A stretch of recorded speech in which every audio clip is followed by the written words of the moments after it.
London-based journalist Jon Offei-Ansah is the founder and publisher of Africa Briefing, a Pan-African news magazine that's based in London. He joins us now via Zoom. Thanks so much indeed for joining us. Welcome to the program.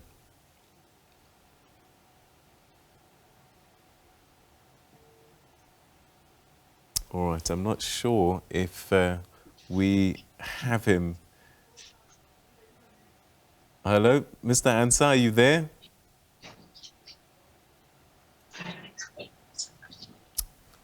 Hello, Mr. Ansah, can you hear me?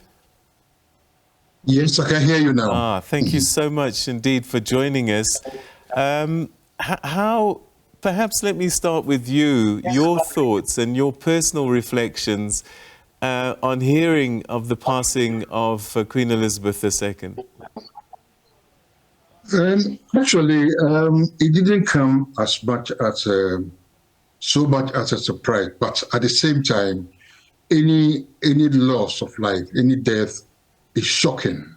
Okay, so I was glued to my TV all afternoon whilst working at home, and we heard the news that.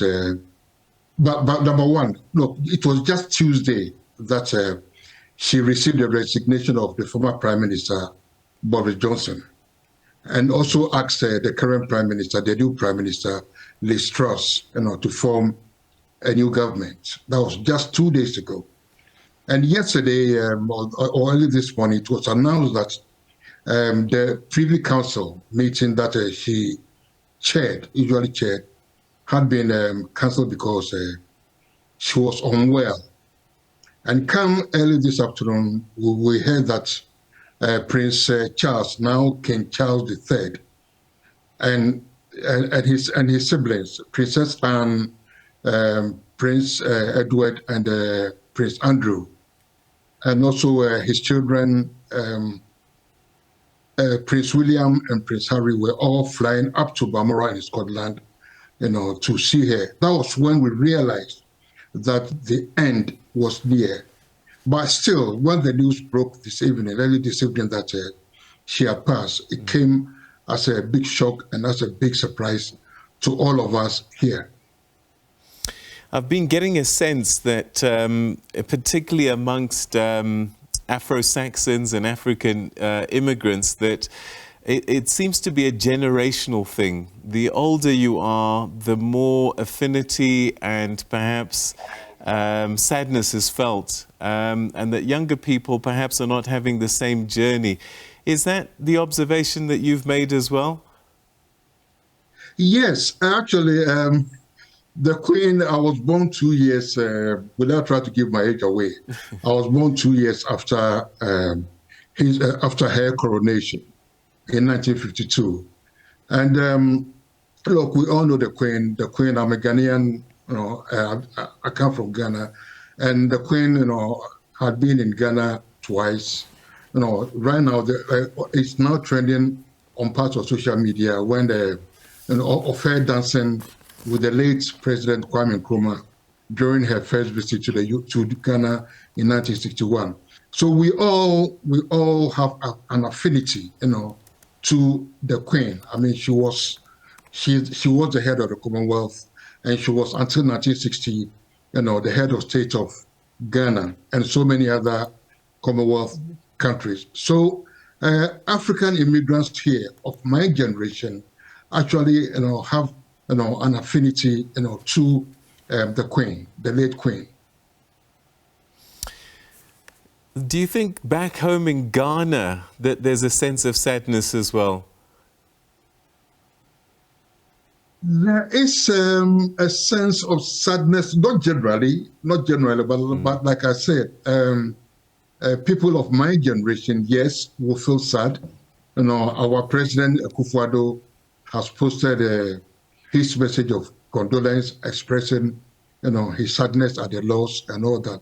But people, Ghanaians of my generation, will feel the sadness, yeah.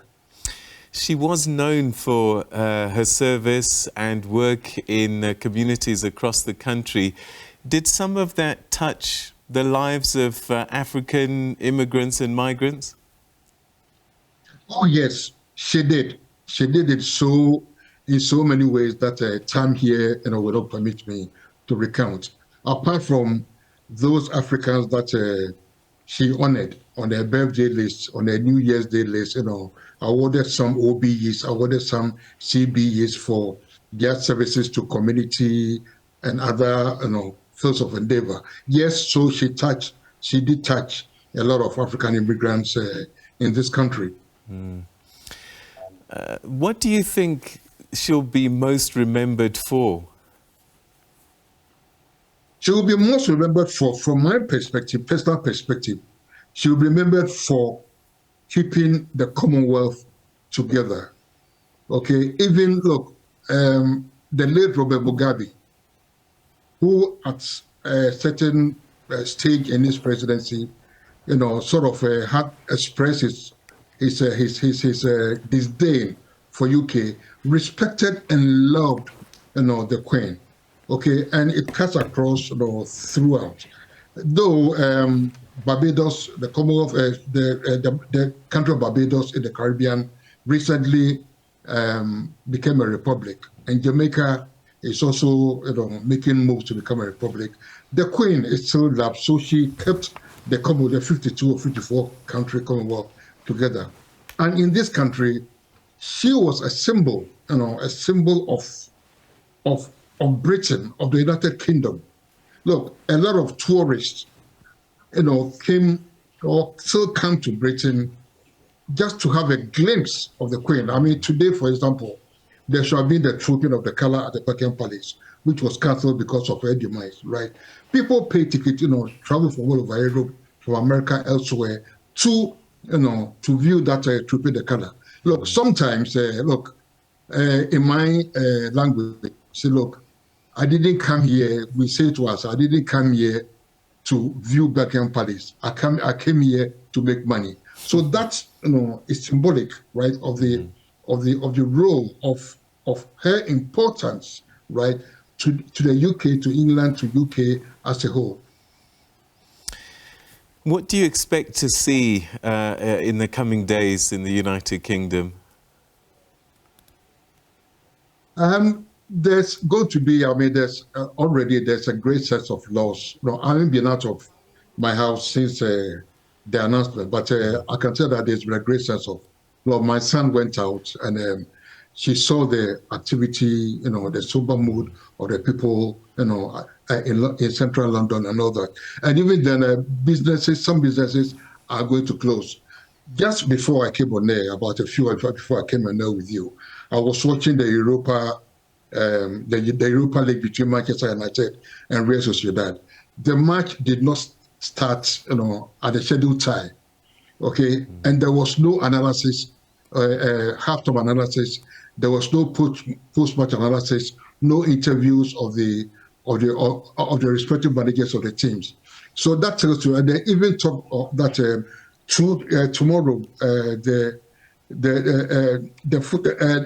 matches of the English Football League have been cancelled, and come this weekend, the Premier League, which is the most watched, soccer, league in the world, right, I'm sure will be postponed just in honor of her memory.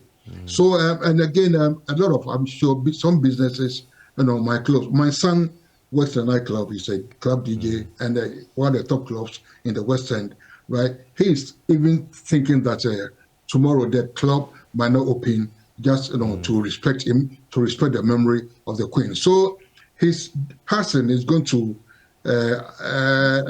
affect a lot of human activity, if you like, in the UK.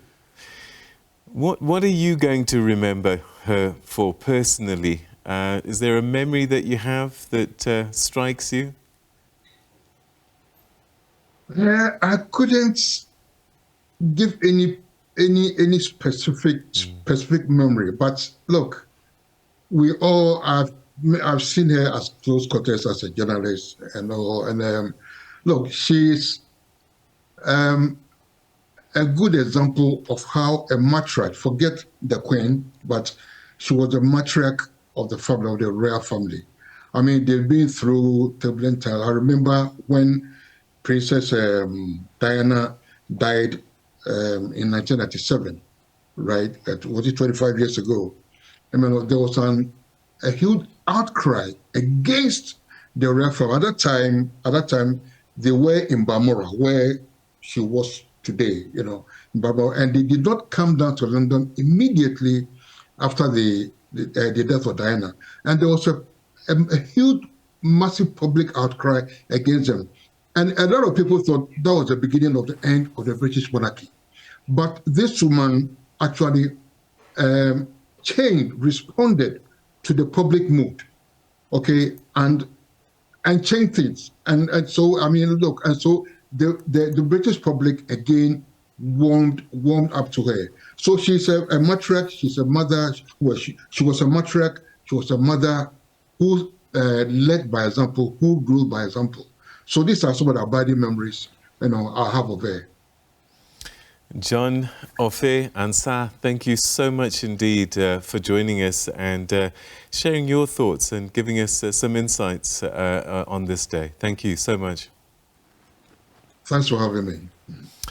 All right, that's a British journalist there who's lived in the United Kingdom for many, many years. He said that he was born 2 years after her coronation, so his entire life has known only Queen Elizabeth II as his monarch, and as he says, sharing also thoughts that we've seen others relate, that perhaps there's a generational sentiment that's playing out where the older immigrants and children of immigrants perhaps a bit more affinity towards the Queen, and younger ones perhaps a little bit more ambivalent.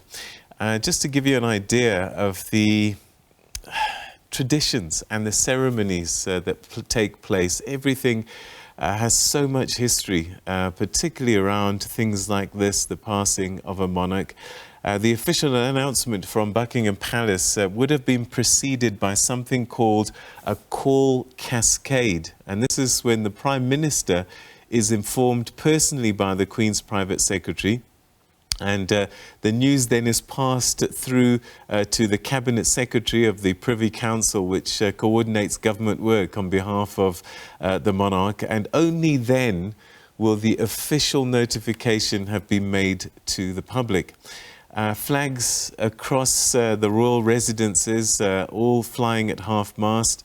Whitehall and other government buildings also lowered at half-mast, with the royal family's website changed to black holding page with a short statement announcing the Queen's death. Now, the Prime Minister was the first member of government to make an announcement, making a statement rather.